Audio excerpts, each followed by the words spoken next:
홍지은의 사연 라디오 지금 시작합니다. 안녕하세요. 혓바닥을 너무 가볍게 놀려대던 무개념 남자친구와 파혼했습니다. 비단 남자친구만의 문제는 아니었어요. 그렇게 성장할 수 있게 만든 예비시댁도 문제였죠. 제가 초등학교 3학년 때까지만 해도 저희 집은 다른 가정과 크게 다를 것 없이 평범한 가정이었어요.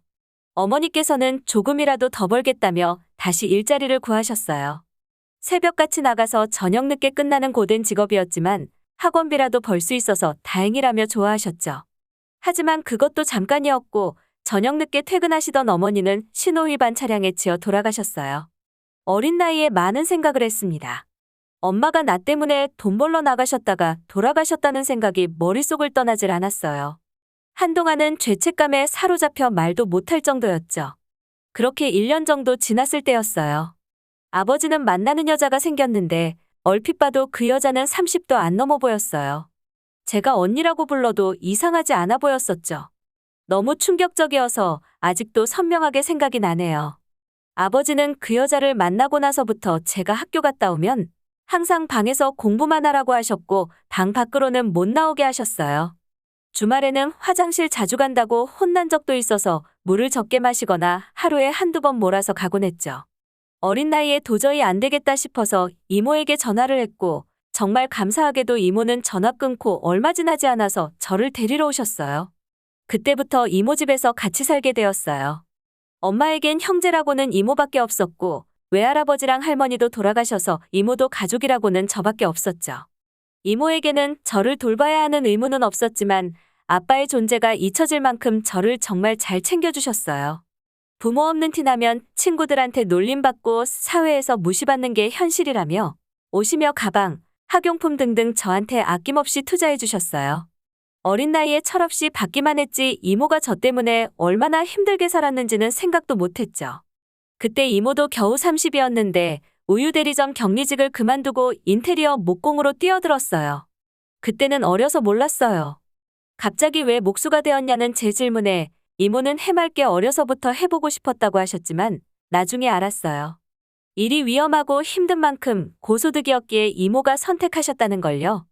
심지어 20년 전에 여자가 목수를 한다는 건 얼마나 힘들었을지 상상도 안 가네요.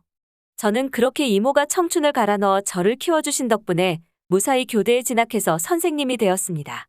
선생님이라고 해서 많은 걸 아이들에게 해줄 수는 없지만 저보다 힘든 시기를 겪는 친구들을 도와주고 싶었어요.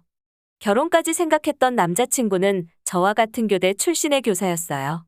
하지만 임용해서 삼수를 하고는 결국 학교 선배의 추천으로 사립학교 계약직 교사로 들어갔어요. 교대 출신에게 임용이 중요하긴 하지만 저는 그보다 사람 인성을 중요시했기에 남자친구가 삼수를 하고 임용에 실패한 건 저에게 큰 문제가 아니었어요. 물론 그때는 인성에 문제가 있는 걸 몰랐으니까요. 사실 따지고 보면 제 판단력이 부족했던 거죠.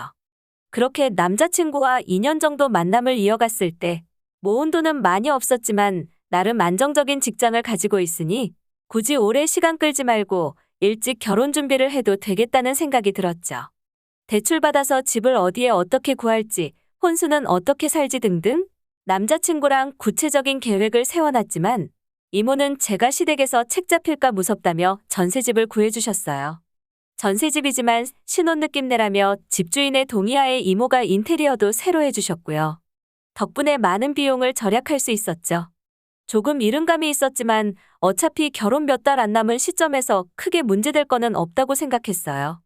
상견례 하자는 얘기가 없길래 저는 일부러 저를 배려해서 안 하는 줄 알았는데 나중에 알고 보니 남자친구가 저희 집 가정사에 대해서 아무 얘기를 안 한 거였죠. 사실 이때부터 불쾌한 감이 없잖아 있었어요. 뒤늦게 저희 집 사정을 알게 된 남자친구 어머니가 그럼 이모라도 한번 보자고 한 거죠. 이모한테 얘기를 했더니 이모도 드디어 제 보호자 자격으로 상견례까지 하게 되었다며 좋아하셨어요. 하지만 좋은 뜻으로 보자고 한 게 아니었는데 그들의 저희를 간파하지 못한 제 잘못이었죠. 평소에 작업복이나 편한 옷만 입으시던 이모는 상견례를 위해 옷까지 새로 장만하셨어요. 그렇게 상견례 날 식당에 도착해서 룸에 들어가니 남자친구 어머니는 일어날 생각도 안 하시더라고요. 그때 뭔가 잘못되었음을 느꼈죠. 식사 시작도 전에 남자친구 어머니가 이모에게 차가운 말투로 묻더라고요. 부모님 대신 혼주석에 계신다는 얘기를 들었는데 맞냐면서요. 이모는 그래도 침착하게 대답하셨어요. 맞는데 무슨 문제라도 있냐고요. 그때 남자친구 어머니께서 하신 말씀은 꽤나 충격적이었어요. 21세기에 저런 말을 들을 거라고는 상상도 못했거든요. 자기 아들이 그래도 교사인데 친인척들이랑 지인들도 많이 올 텐데 여자 쪽에 부모님 대신 이모가 있는 건 너무 격떨어지지 않냐는 거예요. 직업이 목수라고 들었는데 하객들이 여자 쪽 혼주는 왜 혼자냐, 뭐 하는 집안이냐고 물어보면 자기도 그렇고 애들도 얼마나 민망하겠냐면서요. 애들 새 출발하는데 민망하게 시작해서야 되겠냐고 하시더라고요. 너무 어이가 없었는데 더 어이없는 건 남자친구가 자기 엄마 말에 동조하고 있었다는 거였죠. 차라리 없으면 없지. 이모가 계시는 건 좀 아니지 않냐면서요. 살다가 혼주석에 이모가 계신다는데 그걸로 시비 거는 사람이 있을 거라고는 생각도 못했습니다. 이모는 중간에서 어쩔 줄 몰라 하시길래 제가 이모 손잡고 일어났습니다. 그리고 남자친구네 엄마한테 얘기했어요. 목수라는 직업이 뭐 때문에 마음에 걸리시는지는 모르겠지만 임용 3번 떨어진 계약직 교사보다는 100배 1000배 낫다고요. 그렇게 3달도 안 남겨두고 결혼을 엎어버렸습니다. 집에 오는 내내 이모는 저한테 혼주석 비워도 되니까 결혼하라며 자기 때문에 잘 만나다가 이제 와서 파혼하면 시간 아깝고 돈 아깝다고 하시는 거예요. 어차피 시집가면 이모 보러 올 시간도 없으니까 괜히 자존심 부리지 말고 시집가라는데 제가 눈물이 나더라고요.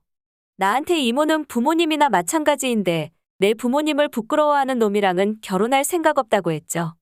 그렇게 상견례 파혼하고 며칠 지나지 않아서 남자친구한테 연락이 왔더라고요.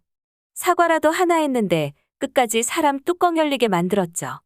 이모 혼주석에 앉히고 아빠 역할 할 사람만 한 명 구하면 어떻겠냐고요. 너무 어이가 없어서 쌍욕하고 끊어버렸습니다. 근데 문제는 그 후였어요. 한 달쯤 지나서 친한 대학 동기가 그러더라고요.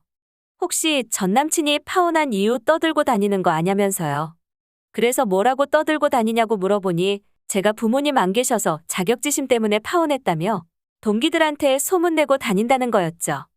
열받아서 동기들부터 선후배들까지 다 있는 학교 커뮤니티에 남자친구랑 걔네 어머니가 상견례 자리에서 했던 무례한 언행 때문에 파혼한 이야기 올렸습니다.